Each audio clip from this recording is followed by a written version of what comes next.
ಅಲ್ಲ ರವಿ, ನಿನ್ ತಂದೆ ನಿನ್ ಮೇಲೆ ಎಷ್ಟು ನಂಬಿಕೆ ಇಟ್ಕೊಂಡಿದ್ದಾರೆ.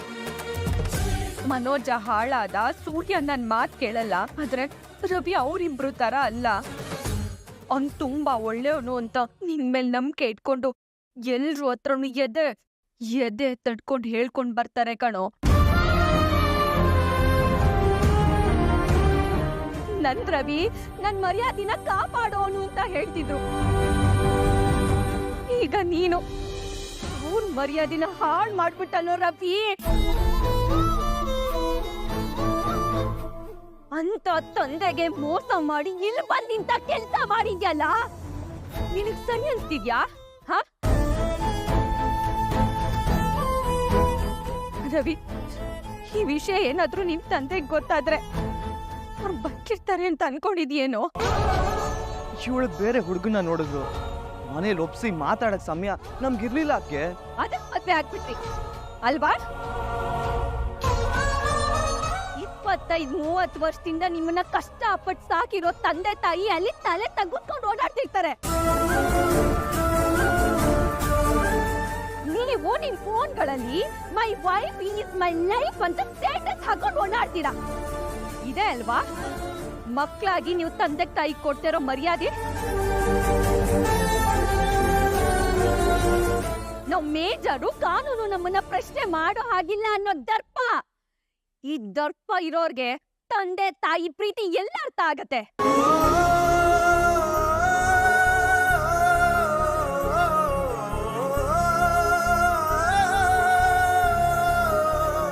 ನಿಜವಾದ ಪ್ರೀತಿ ಅರ್ಥ ಮದುವೆ ಅಲ್ಲ ರೀ, ತ್ಯಾಗ.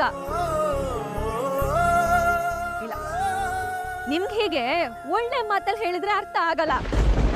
ನಿಮ್ಮ ಅಣ್ಣಂಗೆ ಈಗ್ಲೇ ಫೋನ್ ಮಾಡ್ತೀನಿ, ಅವ್ರಿಗೆ ಎಲ್ಲಾ ವಿಷಯನೂ ತಿಳಿಸ್ತೀನಿ. ಅವರೇ ಸರಿ ನಿಮ್ಗೆ.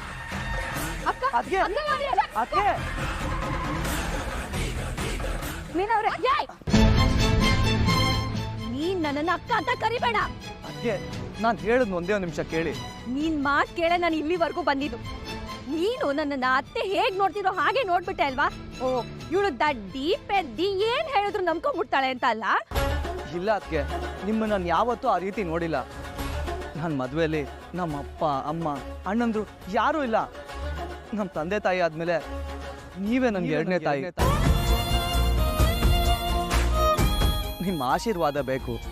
ಅದಕ್ಕೆ ಶ್ರುತಿ, ನೀನವ್ರೆ ಒಂದ್ ನಿಮಿಷ ನಿಂತ್ಕೊಳ್ಳಿ.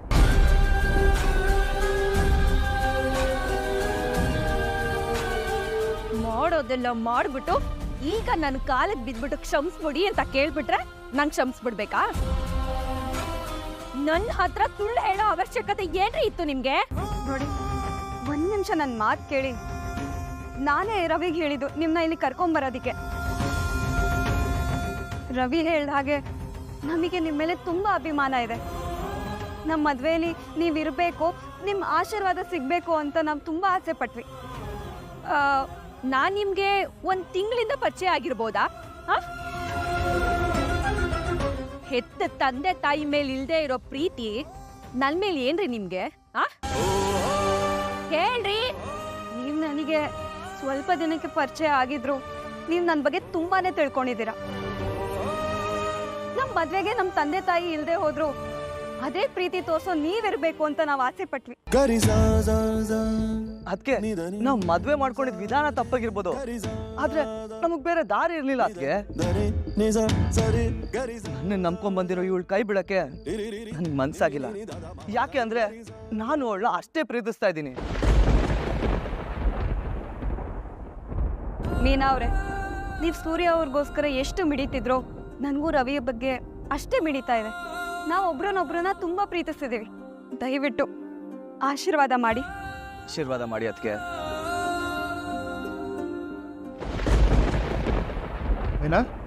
ಏನಾಯ್ತಮ್ಮ? ಏನ್ ಸಮಸ್ಯೆ?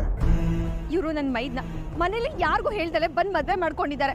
ಅಲ್ಲ ಅರ್ಚಕರೇ, ನೀವಾದ್ರೂ ನನ್ಗೊಂದ್ ಮಾತು ಹೇಳ್ಬೋದಾಗಿತ್ತಲ್ವಾ? ಅಯ್ಯಯ್ಯೋ, ನನಗೆ ಗೊತ್ತಿಲ್ಲ ತಾಯಿ, ನಿಮ್ಮನೆ ಹುಡುಗ ಅಂತ ನನಗೆ ಗೊತ್ತಿಲ್ಲ. ಕನಕ ಫ್ರೆಂಡ್ ಮದುವೆ ಅಂತ ಹೇಳಿದ್ಲು, ಅದಕ್ಕೆಲ್ಲ ತಯಾರಿ ಮಾಡ್ಕೊಂಡ್ವಿ. ಏನಮ್ಮ ಕನಕ ಹಿಂಗ್ ಮಾಡ್ಬಿಟ್ಟೆ? ನಿಮ್ಮ ತಾಯಿಗೆ ವಿಷಯ ಗೊತ್ತಾದ್ರೆ ಎಷ್ಟು ನೊಂದ್ಕೊಂತಾರ ಅವರು. ಸರಿ ಬಿಡಮ್ಮ ಮೀನಾ, ಇವರಿಬ್ಬರು ಮದುವೆ ಪರಮಾತ್ಮನ ಸನ್ನಿಧಾನದಲ್ಲಾಗಿದೆ. ಅವನ ಆಜ್ಞೆ ಇಲ್ಲದೆ ಏನೂ ನಡೆಯಲ್ಲ.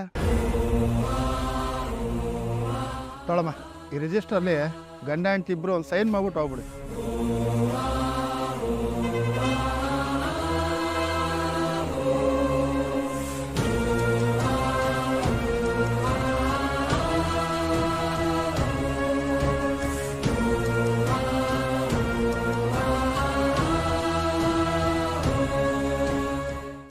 ಸಾಕ್ಷಿ,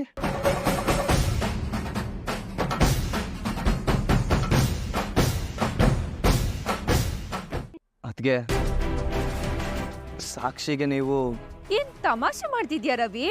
ಆ ಇದಕ್ಕ ನೀ ನನ್ನನ್ನ ಇಲ್ಲಿ ಕರ್ಕೊಂಡ್ ಬಂದಿದ್ದು? ಇದೇ ತಾಯಿನೂ ಇಲ್ಲದೆ ಮದುವೆ ಆಗಿರೋ ನನಗೆ ನೀವೇ ತಾಯಿ ಅತ್ಗೆ. ಯಾಕೆ ನನ್ಗಿಂತ ದೊಡ್ಡ ವ್ಯಕ್ತಿ ಬೇಕಾ ನಿನ್ಗೆ?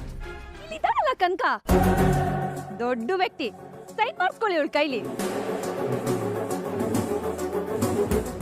ಮೀನಾ, ನೀನೇ ಒಂದು ಸೈನ್ ಮಾಡ್ಬಿಡಮ್ಮ. ಏನಂಚಕ್ರೆ ನೀವು ಹೀಗೆ ಹೇಳ್ತಿದ್ದೀರಾ? ಈ ದೇವಸ್ಥಾನದಲ್ಲಿ ಎಷ್ಟು ಮದುವೆಗೆ ನೀನು ಹಾರ ಕಟ್ಕೊಟ್ಟಿಲ್ಲ, ನಿನ್ನ ಆಶೀರ್ವಾದ ಅವ್ರಿಗೂ ಸಲ್ಲಬೇಕಲ್ವಾ?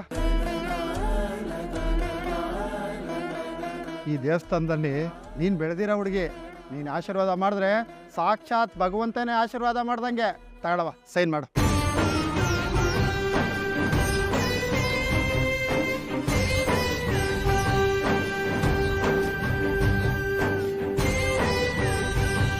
ಸಮಯ ಆಗ್ತಾ ಇದೆ ತಾಯಿ, ಏನೋ ಗೊತ್ತಿರೋರು ಅಂತ ತಾನೇ ನಾವು ಇಷ್ಟೆಲ್ಲ ಮಾಡಿದ್ದು.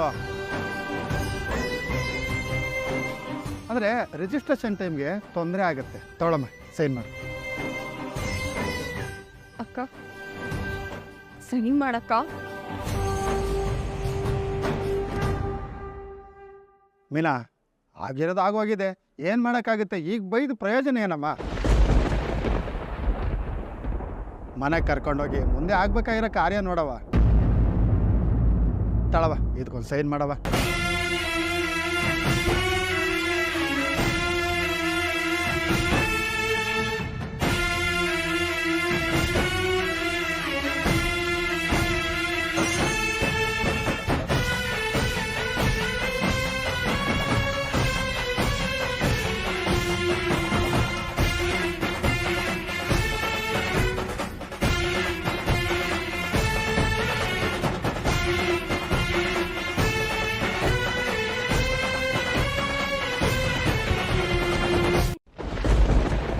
ಮುಂದೆ ನೋಡದೆ ಇಂಥ ನಿರ್ಧಾರ ತಗೊಂಡಿದ್ದೀರಾ.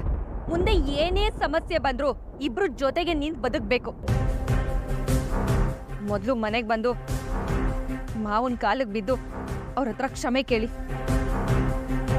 ಅಕ್ಕ ಇನ್ನೊಂದು ಮಾತಾಡಿದ್ರೆ ಸರಿ ಇರಲ್ಲ. ಮುತ್ಕೊಂಡ್ ನಡಿ ಅಂಗಡಿ ಹತ್ರ.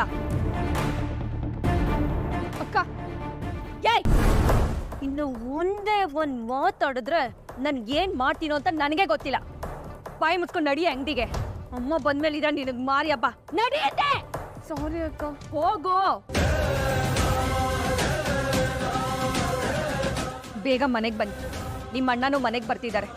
ಅವ್ರನ್ನ ಅದು ಹೇಗೆ ಫೇಸ್ ಮಾಡ್ತೀರೋ ನೀವೇ ಮಾಡ್ಕೊಳ್ಳಿ. ಸರಿ ಅತ್ಗೆ, ಅದಕ್ಕೆ ನೀವು ಹೋಗಿರಿ, ನಾವು ನನ್ನ ಫ್ರೆಂಡ್ ಕಾರಲ್ಲಿ ಬರ್ತೀವಿ.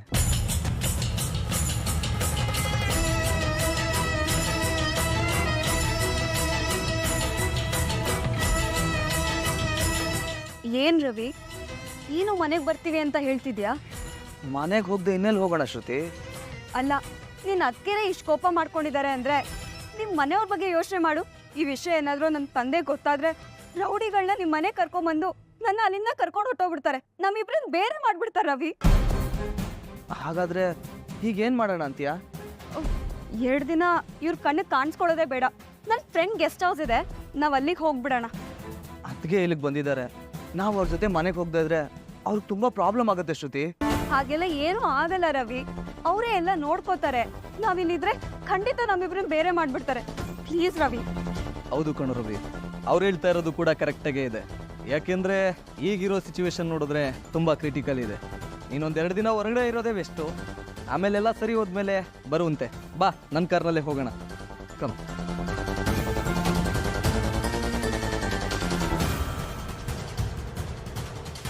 ಯಾಕೆ ರವಿ, ಇಷ್ಟ ಇಲ್ವಾ? ಹಾಗಲ್ಲ, ಅದಕ್ಕೆ ಸ್ಥಿತಿ ಏನಾಗುತ್ತೋ ಅಂತ ಯೋಚನೆ ಮಾಡ್ತಾ ಇದ್ದೆ. ಹಾಂ, ಹೋಗೋಣ.